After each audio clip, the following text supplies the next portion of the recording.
ओनिन एक शक्तिशाली युद्धपोत ने कैलीज महाद्वीप में प्राचीन जादू पाया। उन्होंने जादू का इस्तेमाल आधे मानव आधे जानवरों की एक जाति बनाने के लिए किया, जिसे टीसो कहा जाता है।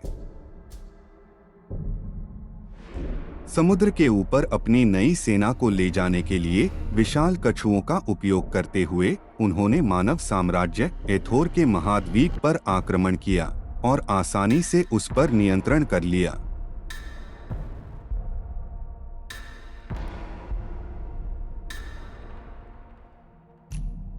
शेष क्षेत्रों को यह नहीं पता था कि इस घटना पर कैसे प्रतिक्रिया दी जाए। परिणामस्वरूप उनके नेताओं ने एक दूसरे के साथ अपने सैन्य गठबंधन को त्याग दिया।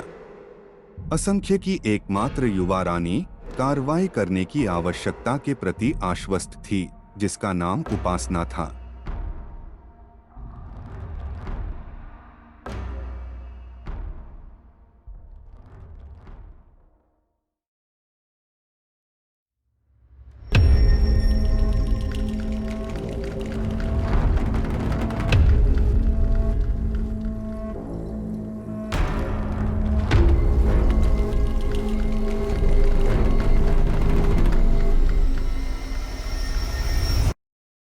कहानी की शुरुआत उपासना द्वारा अपने महल के बैठक कक्ष में शेष क्षेत्रों के नेताओं को एक साथ बुलाने से होती है।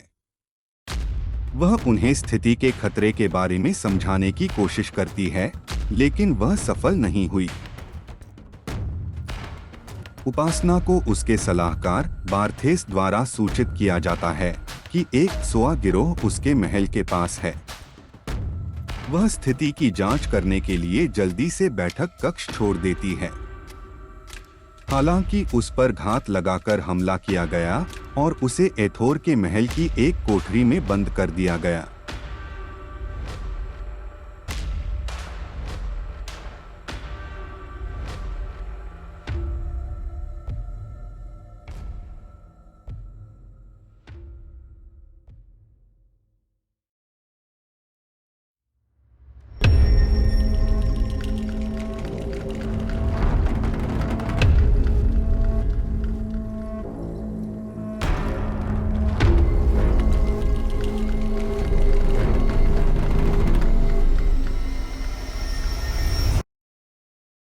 वह एक रहस्यमय आच्छादित व्यक्ति द्वारा जागृत और मुक्त होती है, जो उसे भागने से पहले कुछ सलाह और जानकारी देता है। उपासना को जल्द ही महल के दूसरे हिस्से में सहयोगी मिलता है, जिसके पास एक सहायक पक्षी था। उसे मुक्त करने के लिए उसे धन्यवाद देने के एक तरीके के रूप में लड़का उपासना को उसकी खोज में सहायता करने के लिए पक्षी की मदद करने की पेशकश करता है। उपासना ने उस हेल्पबर्ड से उसकी जेड तलवार और पारिवारिक जादू की अंगूठी की खोज करने का अनुरोध किया, जो कि दो शक्तिशाली कलाकृतियां हैं जिन्हें टीसो द्वारा उससे चुराया गया था। अपने स्वयं के राज्य को बचाने के लिए घर जाने से पहले उपासना ने अपने मौजूदा गठबंधन की स्थिति की जांच करने के लिए अन्य क्षेत्रों के नेताओं से मिलने का फैसला किया और पुराने लोगों के विश्वास को फिर से स्थापित किया।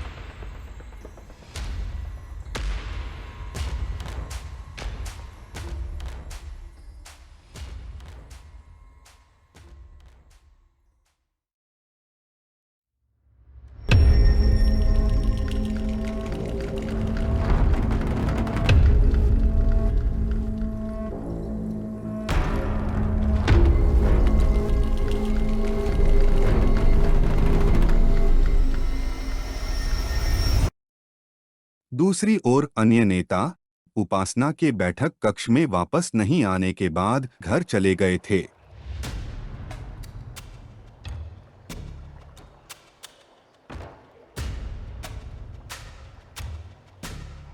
उपासना ने अपने परिवार की शक्तियों को फिर से स्थापित करने के बाद संदेश देने के लिए हेल्पिंग बर्ड भेजा, जो उनमें से प्रत्येक को सो और ओनिन के खिलाफ लड़ाई में शामिल होने के लिए मनाने का प्रबंधन करता है। असंख्य पुस्तकालय का दृश्य।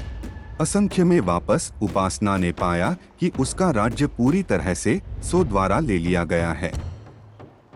गुस्से में वह अपने राज्य के महत्वपूर्ण स्थानों का दौरा करती है ताकि उन्हें टीसों से मुक्त किया जा सके और जो बचा है उसे बचा सके।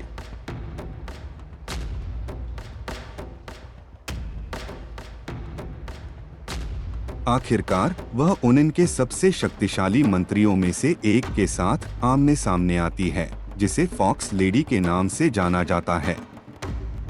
अपने परिवार की जादुई अंगूठी की मदद से उपासना फॉक्स लेडी को हरा देती है और इस तरह उसकी भूमि को त्सो से मुक्त कर देती है। अपनी सेना और अन्य लोगों के साथ अपने गठबंधन को फिर से स्थापित करने के बाद उपासना सेनाओं के लिए एक सुरक्षित मार्ग तैयार करते हुए आगे बढ़ती है।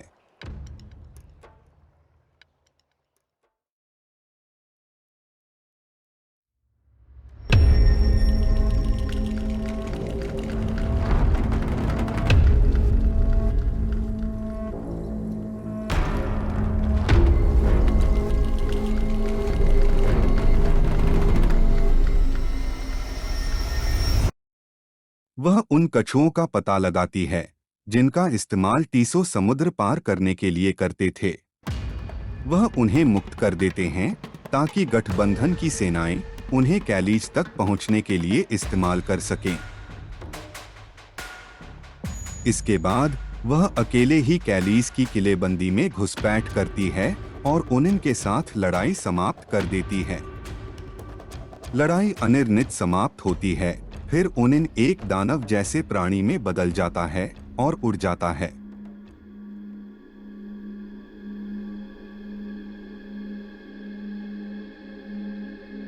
उस रात राज्य जश्न मनाते हैं कि उन्होंने युद्ध जीत लिया है। दूसरी ओर नेताओं के पास यह तय करने के लिए एक बैठक होती है कि अब टीसो के साथ क्या करना है, जब उनके राजा और निर्माता ओनिन ही चले गए हैं। इससे पहले कि वे मामले के बारे में एक वास्तविक चर्चा कर सकें, वह अजनबी जिसने उपासना को एथोर के महल से भागने में मदद की प्रकट होता है। थेमस खुद को रेथॉन के राजकुमार के रूप में पेश करता है और विभिन्न प्रजातियों के अपने ज्ञान के आधार पर एक उचित शासन के लिए शहर टीसो को अपने राज्य के साथ विलय करने की पेशकश करता है। उपासना उसे फिर से देखकर हैरान है और प्रस्ताव स्वीकार करने को तैयार है। दूसरों को यह बताने के बाद कि थेमस ने उपासना के लिए क्या किया, अन्य नेता भी उसे बधाई देते हैं।